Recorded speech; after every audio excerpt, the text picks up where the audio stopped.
नमस्कार, बहुत स्वागत है आप सभी का। आप देख रहे हैं टोटल न्यूज, आपके साथ मैं हूं पंकज रौतेला।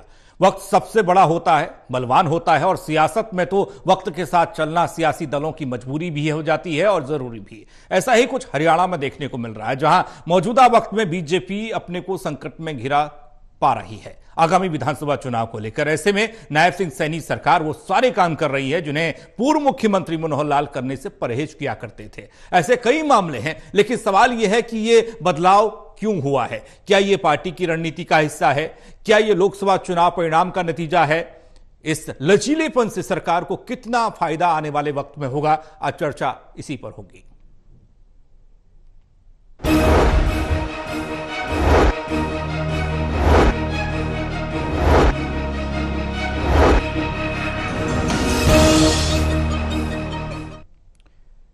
चर्चा में हमारे साथ मौजूद है Devendra Kathuria, associate editor Panipat, doctor Mahesh Kumar, associate editor Hisar, Virendra Soni ji, वरिष्ठ पत्रकार। अब तीनों का स्वागत है। चर्चा करें उससे पहले खबर रिपोर्ट के जरिए आप तक।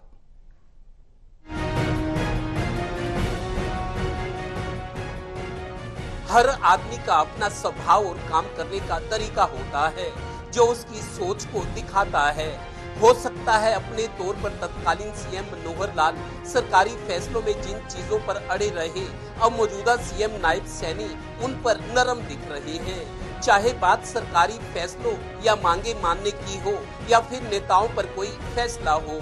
हाल ही में कुरुक्षेत्र में हुए सरपंचों के सम्मेलन में सरपंचों और सफाई कर्मचारियों को सैनी ने जो तोहफे दिए, जिस तरह का उनका अंदाज था, मानो ऐसा लगता है कि ये सीएम तो सभी को राजी करना चाहता है। लीजिए पहले देखिए। मैंने सारी बात आप लोगों के बीच में कर दिया। ये गेंद आपके पाले में है। अब आपने बुलाना है मेरे को।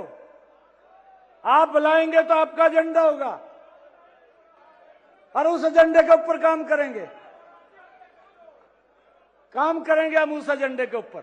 आपको बिल्कुल भी चिंता करने की जरूरत नहीं है। अरे इतने बड़े जो कार्य किए हैं, आप मजबूती से अपने गांव के अंदर विकास के काम कराइए। पैसे की कोई दिक्कत समस्या नहीं है।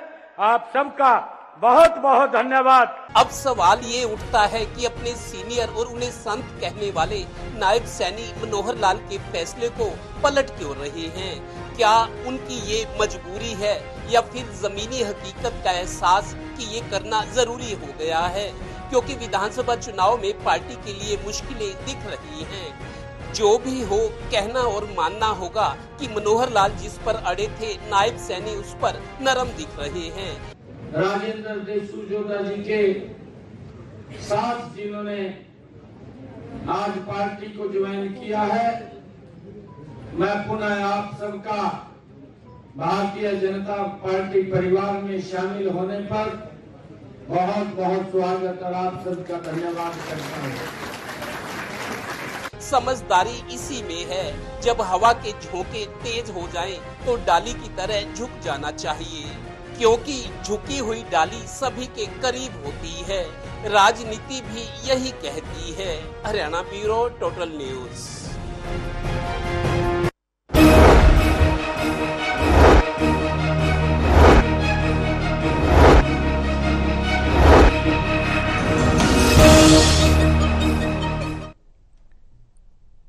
तो पिछले बीते 10 साल कई मसलों पर खूब हो हल्ला हुआ, लेकिन सरकार ने एक नहीं सुनी। लेकिन जब लोकसभा चुनाव में नुकसान हुआ तो कठोर फैसलों के बारे में सोचा गया और इन्हें नरम कर दिया गया। अब सरकार की इस नरमी के पीछे कितनी सच्चाई है, कितना फायदा वो उठा पाएंगे, जानने की कोशिश करेंगे। क्या ये आज मजबूरी हो गया? उस समय जरूरी नहीं था, जिस वक्त 10 साल तक सरकार चली और अब चुनाव से ठीक पहले तमाम वो फैसले लिए जा रहे हैं जिसकी मांग लगातार जनता करती रही, जनता के छोटे वाले प्रतिनिधि करते रहे, जैसे सरपंच हैं। आज वो फैसले लिए जा रहे हैं, ये जानने की कोशिश करेंगे। देवेंद्र, चर्चा की शुरुआत आपसे कर रहे हैं। सबसे बड़ा मसला ये कि जरूरत और जरूरी और मजबूरी की फेर में सियासत अक्सर फंसी रहती है। अब चुनाव नजदीक हैं तो ऐसे में सारी चीजें जरूरी हो जाती हैं, एक पार्टी के नजरिए से, एक सरकार के नजरिए से, कि वो सबको काम करें जिससे कि जनता खुश हो पाए और उनके छोटे वाले नेता खुश हो पाए, जनता उनके सपोर्ट में हो और वो एक बार फिर से सरकार बनाए। ये जो नरमी वाला रुख है, ये क्या कहता है? देखिए पंकज, फैसले हमेशा हालात के हिसाब से लिए जाते हैं जी। जब मनोहर लाल जी मुख्यमंत्री थे तो जो हालात थे, हाईकमान को लगा जिस तरीके एंटी इनकम्बेंसी नाराजगी थी, जो लोग अपनी मांगे कर्मचारी मानते थे, पुलिस लाठीचार्ज हुआ, बहुत सारी चीजें हुई।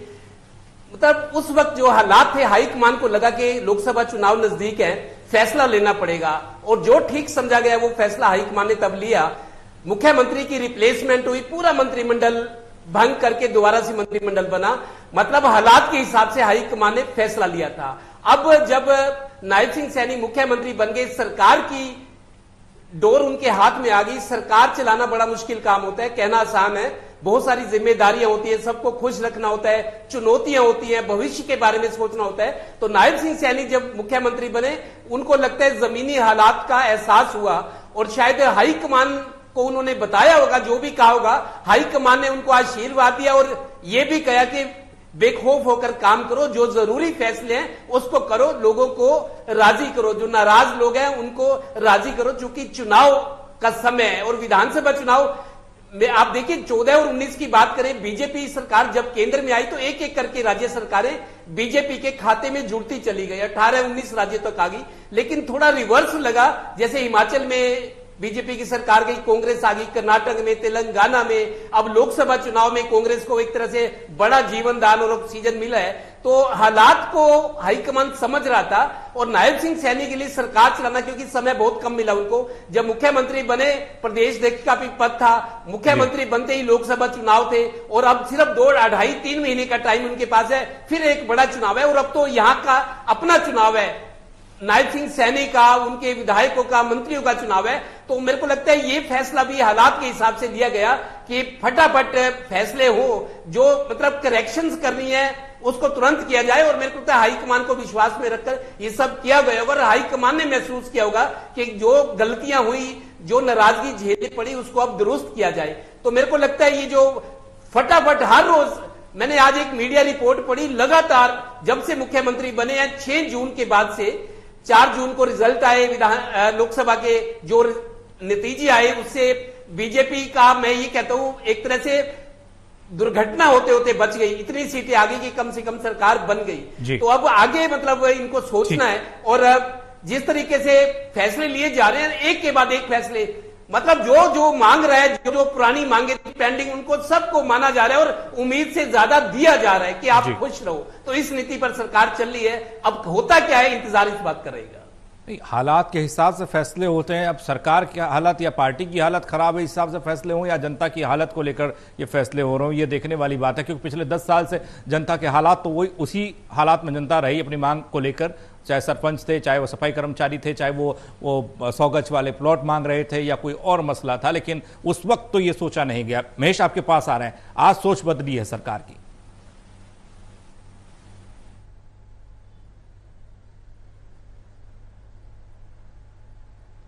देखिए, नायब सिंह सैनी अब ये कह रहे हैं कि मैं आपके एजेंडे पर चलूंगा, यानी जनता के एजेंडे पर चलूंगा। लेकिन जनता के एजेंडे पर अगर पूर्व मुख्यमंत्री मनोहर लाल खट्टर चलते तो फिर इस तरह की परेशानी सामने नहीं आती। फिर हो सकता है कि मनोहर लाल खट्टर को बदलने की जरूरत नहीं पड़ती, और अब बदलने की जरूरत पड़ी है तो सब कुछ बदल देना चाहते हैं नायब सिंह सैनी। और यहाँ पर हर वो कोशिश सरकार के पैसे से जो जनता को लुभाने के लिए की जा सकती है, वो करने के लिए भारतीय जनता पार्टी तैयार है। दरअसल ये कोशिश कांग्रेस पार्टी भी कर रही है। कांग्रेस पार्टी अपने मैनिफेस्टो में जो कुछ बांटने की कोशिश कर रही थी, उस मैनिफेस्टो को कांग्रेस पार्टी से पहले भारतीय जनता पार्टी पूरा करने में अपनी पूरी ताकत यहां पर लगाए हुआ है। और देखिए, एक बार अगर जनता का विश्वास हासिल हो जाए, एक बार अगर जनता का आशीर्वाद चुनाव में हासिल हो जाए, तो उसके बाद नियमों को, शर्तों को किस तरीके से सरकार बदलती है, ये हम सब ने देखा है। किस तरीके से नए नियम सामने आ जाते हैं और सब कुछ बदलने लगता है। लेकिन चूंकि चुनाव सामने खड़ा है, तो ऐसे में भारतीय जनता पार्टी अब जनता के पैसे से जनता को खुश करने के लिए तैयार है।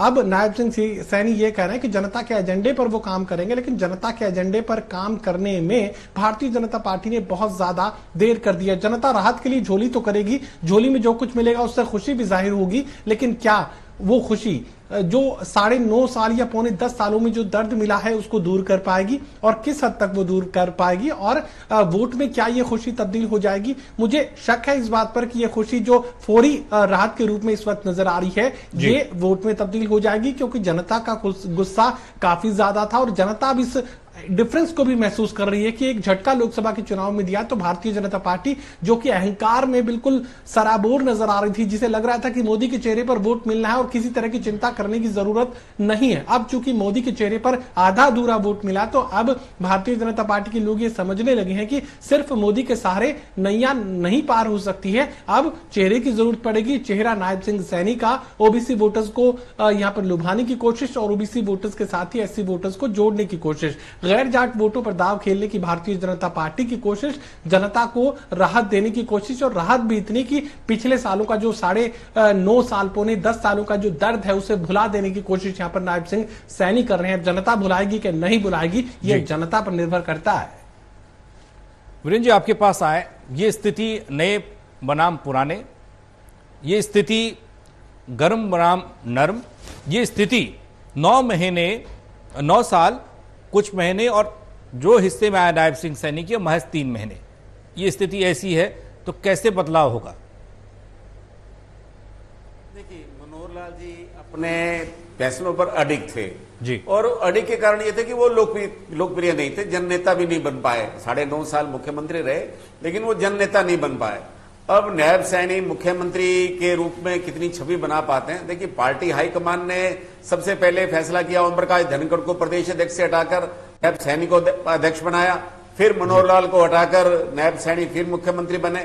तो ऐसी स्थिति के अंदर जो केंद्रीय हाईकमान प्रयोग कर रहा है, क्या वो सफल हो पाएंगे? और नायब सैनी, अब देखिए, वो सत्ता का केंद्रीकरण है, वो प्रदेश भारतीय जनता पार्टी के अध्यक्ष भी और मुख्यमंत्री भी हैं। तो मतलब भारतीय जनता पार्टी को अभी तक अपना अध्यक्ष नहीं मिल पा रहा। ये पार्टी ने हालांकि ये तय कर लिया कि ब्राह्मण समुदाय से ही नया अध्यक्ष होगा, लेकिन कौन होगा अभी तक पार्टी तय नहीं कर पा रही। जब चुनाव सिर पर आने वाले हैं, देखिए, भारतीय जनता पार्टी कांग्रेस को तो कोई स्थिति संगठन नहीं बना पाया और भारतीय जनता पार्टी अपने अध्यक्ष का फैसला नहीं कर पा रही। और जो नायब सैनी, देखिए, फैसले ले रहे हैं, लेकिन इन फैसले लोग भी समझते हैं ये सब चुनाव से प्रेरित हैं। जो 7-8 साल से मुख्यमंत्री की घोषणाएं रुकी हुई हैं, जो परियोजनाएं रुकी हुई है, जिन पर आज तक कोई काम नहीं हुआ, उनके अब उद्घाटन और शिलान्यास भी होंगे। तो ये सब दिखाई देगा। अब जो नायब सैनी हर जिला में जाएंगे, हर जिला मुख्यालय पर जाकर जो लंबित योजनाएं हैं, परियोजनाएं हैं, उन पर जो है उनका शिलान्यास भी हो जाएगा। ये सब चुनाव के लिए, ये चुनाव प्रेरित है। लोग भी इस बात को समझते हैं, जितनी भी ये घोषणाएं भी हो रही हैं, ये सब चुनाव प्रेरित हैं। लोग इस बात को बखूबी समझते हैं। और जिस तरह से ओम प्रकाश चौटाला ने 2005 के अंदर फतेहाबाद में रैली की, भीड़ जुटाई थी, काफी बहुत लोग समझने लगे थे ओम प्रकाश चौटाला फिर मुख्यमंत्री बनेंगे, लेकिन नहीं बन पाए। इस तरह भूपेंद्र सिंह हुड्डा ने भी 2014 में गोहाना में रैली की, 101 घोषणाएं की, लेकिन उन घोषणाओं का मतदाताओं पर कोई असर नहीं हुआ। और इस तरह नायब सैनी जिस तरह की घोषणाएं कर रहे हैं, क्योंकि वो उनका कोई विशेष प्रभाव नहीं, लोग समझते हैं, क्योंकि वो जननेता नहीं है, वो जो सीएम फेस नहीं है। जो नायब सैनी है उस ढंग का उनका व्यक्तित्व नहीं है और लोगों को उनकी गारंटी पर, उनकी घोषणाओं पर विश्वास भी नहीं है। तो ये भारतीय जनता पार्टी के लिए एक जो स्थिति है काफी कष्टदायक है कि वो भारतीय जनता पार्टी के जो संगठन है, जो लोकप्रिय चेहरे हैं, चाहे प्रोफेसर रामविलास शर्मा हो, चाहे अनिल विज हो, उनकी तो उपेक्षा हो रही है। हम रोहतक के अंदर भी दिखाई दिया, जब अनिल विज बैठक के अंदर गए तो लोगों ने नारे लगाए अनिल विज के पक्ष में, और ऐसे ही पंचकूला में दिखाई दिया कि रामविलास शर्मा के पक्ष में काफी भीड़ जुटी। तो मतलब ये बात तो केंद्रीय पर्यवेक्षकों को भी मालूम है, जो प्रभारी है वो भी जानते हैं। इसलिए धर्मेंद्र प्रधान ने अनिल विज को अपने साथ मंच पर बुलाया, इस तरह रामविलास शर्मा को पंचकूला में बुलाया गया। तो ये बात है कि भारतीय जनता पार्टी के जो कार्यकर्ता हैं वो तो स्थिति को समझते हैं, लेकिन केंद्रीय हाईकमान जो है, पार्टी हाईकमान है, वो स्थिति को नहीं समझ पा रहा। और ये जनता में भी ये लोकप्रिय घोषणाएं हैं, ये सस्ती लोकप्रियता हासिल करने के लिए घोषणाएं है, जनता भी इस बात को बखूबी समझती है। देवेंद्र, हम तो सोच रहे थे कि ये 4 कदम आगे की सोच है बीजेपी की या नायब सिंह सैनी की, लेकिन वीरेंद्र जी ने जिस तरीके से एक सवाल निशान नायब सिंह सैनी के चेहरे पर, उनकी राजनीति पर और जनता से उनके कनेक्शन पर उठाया है, उस सवाल को क्या आगे जवाब इसका खोजा जाएगा, प्रभाव दिखाई देगा? देखिए पंकज, मुख्यमंत्री अपनी ओर से एक सभी तरीके की, मतलब सब लोगों को साथ लेकर चलने, सबका ख्याल रखने, मिलजुल कर रहने, लोगों के बीच रहने, उनकी शिकायतें दूर करने, तमाम तरह के मौकों को भुनारने की कोशिश कर रहे हैं। लेकिन मेरे को लगता है अगर हम पिछले 20-30 साल का इतिहास देखें पंकज, हरियाणा का राजनीतिक इतिहास, 2004 में तत्कालीन ओम प्रकाश चौटाला सरकार थी, उस सरकार के खिलाफ एंटी इनकम्बेंसी जबरदस्त चली थी, जबरदस्त। तब ये जो विपक्ष तब होता था वो चार्जशीट लाता था। ओम प्रकाश चौटाला के खिलाफ 2004 में चार्जशीट लाई गई कि पिता पुत्र ये करते, बहुत गंभीर आरोप लगे। एंटी इनकम्बेंसी ऐसी चली कि 2005 में सरकार चली गई। फिर भूपेंद्र हुड्डा कांग्रेस की सरकार आई तो 2005 में आई, लेकिन 14 में आते आते 2013 में एंटी इनकम्बेंसी चली। बहुत कुछ कहा जाने लगा कि ये तो मुख्यमंत्री हरियाणा के लिए रोहतक के हैं, प्रॉपर्टी डीलरों की सरकार है। नेताओं पे बहुत गंभीर आरोप लगे।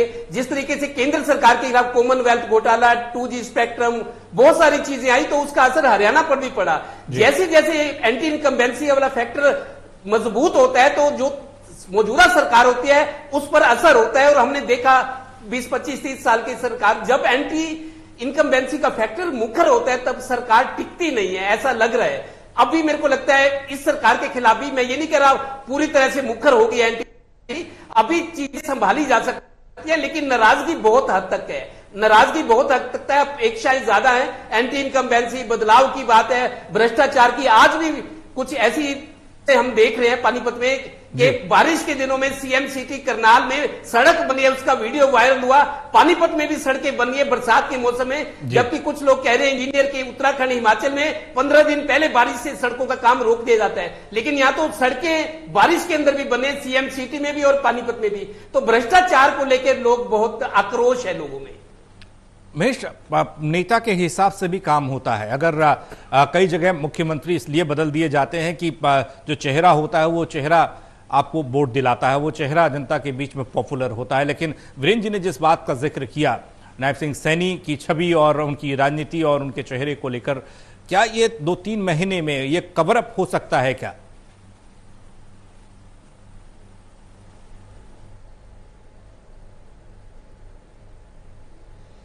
देखिए, नायब सिंह सैनी से पहले जब मनोहर लाल को मुख्यमंत्री बनाया गया था तो उनकी क्या छवि थी, किस तरीके से वो बतौर मुख्यमंत्री सरकार चला रहे थे, उनके जितने भी अधिकार थे वो उस समय के वित्त मंत्री कैप्टन अभिमन्यु मुख्यमंत्री के अधिकारों का इस्तेमाल कर रहे थे और मुख्यमंत्री सिर्फ अपने मुख्यमंत्री की कुर्सी को संभाले हुए थे। अब इतना कम वक्त यहाँ पर नायब सिंह सैनी को मिला है तो आप उसका कॉन्ट्रेरी जो डिफरेंस है वो नहीं कर सकते हैं। वो 9.5 साल से ज्यादा सरकार चलाते रहे और 3 महीनों में आप ये मुकाबला करने की कोशिश करें कि नायब सिंह सैनी वर्सेस मनोहर लाल खट्टर, तो ये संभव नहीं हो पाएगा। लेकिन नजरिया सरकार चलाने का है, जनता के मन की बात को समझने की कोशिश नायब सिंह सैनी कर रहे हैं। और यहां मनोहर लाल खट्टर ये सोचने, ये समझने की कोशिश किया करते हैं कि भारतीय जनता पार्टी और हरियाणा प्रदेश की जनता उनके मन के हिसाब से उनके मन को समझने की कोशिश करे। यानी मनोहर लाल खट्टर अपने पसंद को, अपनी इच्छाओं को हरियाणा प्रदेश पर लादने का काम कर रहे थे और नायब सिंह सैनी उसके उलट ये कोशिश कर रहे हैं कि जनता की इच्छाएं क्या हैं और जनता की पसंद के हिसाब से किस तरीके से राज चलाया जा सकता है। ये सही बात है कि जो मिठास है वो बहुत ज्यादा नायब सिंह सैनी में और बहुत ज्यादा एक नर्म स्वभाव की उन्हें व्यक्तित्व उनका माना जाता है और इसी का फायदा तो भारतीय जनता पार्टी लेना चाहती है। नर्म व्यक्तित्व का फायदा यहां भारतीय जनता पार्टी हासिल करेगी और नर्म व्यक्तित्व भी ओबीसी जाति के चेहरे के साथ, यानी कोई इतना बड़ा मजबूत चेहरा तो इनके पास ओबीसी जातियों में नहीं था जिसको सामने कर मुख्यमंत्री बनाकर बड़ा वोट हासिल किया जा सकता था। लेकिन जिस पर दाव खेला, मैं यहां पर जिक्र करना चाह रहा हूं, जब उन्हें प्रदेशाध्यक्ष बनाया गया तो उस समय भी इनका जो आकर्षण था हरियाणा प्रदेश के अलग अलग इलाकों में, जब नायब सिंह सैनी जा रहे थे तो जिस तरीके का स्वागत हो रहा था वो यहां पर रजिस्टर किया जा रहा था भारतीय जनता पार्टी के रणनीतिकारों की तरफ से कि तो उम्मीद से ज्यादा जो है नायब सिंह सैनी को मिल रहा है। और यही वजह रही कि नायब सिंह सैनी को मुख्यमंत्री की कुर्सी पर बैठाकर ओबीसी जातियों को जोड़ने की कोशिश की गई। और ओबीसी जाति अगर जो है जुड़ जाती है तो उसके बाद भारतीय जनता पार्टी के लोग ये भी मान रहे हैं कि फिर दबे कुचले जो दूसरे वर्ग हैं, जो अनुसूचित जाति से जुड़े जो लोग हैं, वो यहां पर ओबीसी जातियों के साथ जुड़ सकते हैं। और कुछ नहीं होगा तो कम से कम गैर जाट चेहरा तो सामने है ही, गैर जाट वोटों का ध्रुवीकरण तो होगा ही। ये फायदा भारतीय जनता पार्टी को नजर आ रहा था। तो चेहरे की मजबूती नहीं है ये मैं मान सकता हूं, लेकिन आप उसको उस तरीके से नहीं समझ सकते कि मनोहर लाल खट्टर जो मजबूती हासिल कर चुके थे, लेकिन वो मजबूती भी उन्होंने दूसरे कार्यकाल में हासिल की थी। वो हाल फिलहाल मुख्यमंत्री की कुर्सी से हटाए जाने से पहले ही सबसे मजबूत मुख्यमंत्री जो है वो मनोहर लाल खट्टर नजर आने लगे थे। अब कोशिश यहां पर की जा रही है कि नायब सिंह सैनी के चेहरे को मजबूत किया जाए, उनके व्यक्तित्व को निखारा जाए और यहां मनोहर लाल खट्टर को पिछले पायदान पर एक तरीके से कुछ दिनों पहले मैंने जिक्र किया था कि हरियाणा की राजनीति से अब दूर कर दिया जाएगा मनोहर लाल खट्टर को, क्योंकि नायब सिंह सैनी के ऊपर जब तक उनकी परछाई बनी रहेगी वो अपना व्यक्तित्व, अपना आकर्षण पैदा नहीं कर पाएंगे। और यहां ये कोशिश है कि मनोहर लाल खट्टर को हरियाणा की राजनीति से दूर कर दिया जाए और नायब सिंह सैनी को बड़ी बड़ी घोषणाओं के साथ उनके व्यक्तित्व को निखारा जाए ताकि ओबीसी जातियों का सहयोग और समर्थन मिले। और ओबीसी जातियां अगर भारतीय जनता पार्टी के साथ आ खड़ी होती है तो फिर दलित यानी अनुसूचित जाति के लोगों का समर्थन भी हासिल होगा। बीजेपी के लोग ये मानकर चल रहे हैं। वीरेंद्र जी, जब सत्ता में आ रही थी बीजेपी, आने की कोशिश कर रही थी बीजेपी। जब सरकार बीजेपी की बनी उससे पहले का अगर जिक्र करें तो वहां पर संघर्ष पूरी बीजेपी के लिए था। और उसके बाद जब दूसरी बार चुनाव हुआ, मनोहर लाल दूसरी बार मुख्यमंत्री बने, तो उस समय मनोहर लाल के लिए चुनौती थी और उतनी बड़ी चुनौती नहीं थी जितनी बड़ी आज सैनी साहब के लिए दिखाई दे रही है। क्या इस चुनौती को पार पाने के लिए जो फैसले लिए जा रहे हैं ये काफी हैं, और इस चुनौती को कितनी बड़ी चुनौती के तौर पर हम देख सकते हैं? देखिए, एक भारतीय जनता पार्टी की कार्यप्रणाली है, ये जो फैसले हो रहे हैं नायब सैनी के व्यक्तिगत स्तर पर नहीं हो रहे, ये संगठन के स्तर पर हो रहे हैं। मतलब भारतीय जनता पार्टी की कोर कमेटी है, जो पीछे लोग होते हैं, जो राष्ट्रीय स्वयं संघ की पृष्ठभूमि के लोग हैं, वो फैसले लेते हैं और नायब सैनी तो मात्र उस पर अमल करते हैं। तो ये है कि अगर मनोहर लाल जी अभी भी भारतीय जनता पार्टी की हरियाणा के संदर्भ में पूरे हावी हैं, जो भी फैसले होंगे मनोहर लाल जी के स्तर पर ही होंगे। मतलब पार्टी का केंद्रीय हाईकमान अभी भी मनोहर लाल जी पर निर्भर है। मतलब नायब सिंह सैनी अपने व्यक्तिगत स्तर पर, जैसे कांग्रेस की परिपाटी है, कांग्रेस में भूपेंद्र सिंह हुड्डा अपने निर्णय पर फैसले करते थे, अपने व्यक्तिगत फैसले होते थे, लेकिन नायब सैनी जो है संगठन के फैसले होते हैं, तो उन फैसलों को लागू करते हैं। बाकायदा कोर कमेटी में जो उस पर विचार विमर्श होता है और जिसे छोटी टोली कहते हैं, तो उसके बाद ही वो फैसलों की घोषणा करते हैं। और इस तरह अभी भी चाहे देखिए नायब सैनी जो भी है, अगर खोज है तो मनोहर लाल जी की खोज है। केंद्रीय हाईकमान ने उनको नाम सुझाने के लिए कहा था कि आपका उत्तराधिकारी कौन हो सकता है। भारतीय जनता पार्टी के जो लोग हैं वो इस मामले को जानते हैं कि मनोहर लाल जी ने तब संजय भाटिया का नाम लिया, लेकिन हाईकमान ने यह कहा कि ओबीसी चेहरा बताइए, तो ओबीसी चेहरा वो नायब सैनी थे, तो नायब सैनी का नाम उन्होंने सुझाया था। और आज भी प्रदेश अध्यक्ष का फैसला होना है तो वो भी उनकी सलाह से होना है। मतलब मनोहर लाल जी को हरियाणा के मामले में उनकी उपेक्षा नहीं हो सकती। केंद्रीय मंत्रिमंडल में उनका 7वां और 8वां स्थान है, बहुत महत्व है उनका। और हरियाणा के संदर्भ में हालांकि देखिए मुख्यमंत्री पद से उनको उठाया गया क्योंकि उनकी जो छवि थी वो लोकप्रिय नहीं थी, इस कारण हटाया गया है, लेकिन संगठन के मामलों में उनका पूरा हस्तक्षेप रहने वाला है। चलिए, बहुत शुक्रिया आप तीनों का हमारे साथ जुड़ने के लिए। अब संगठन का फैसला हो या सरकार का फैसला हो, फैसला हो जरूर रहा है और इस वक्त जो फैसले हो रहे हैं वो सीधे जनता से जुड़े हुए फैसले हैं और जनता इन फैसलों को कितना समझ पाती है और उसके फेवर में ये फैसले किस तरीके से जमीन पर उतर पाते हैं, ये चुनाव तक देखना होगा। और चुनाव के बाद भी जो नतीजे आएंगे वो शायद इसका असर उस पर दिखाई देगा।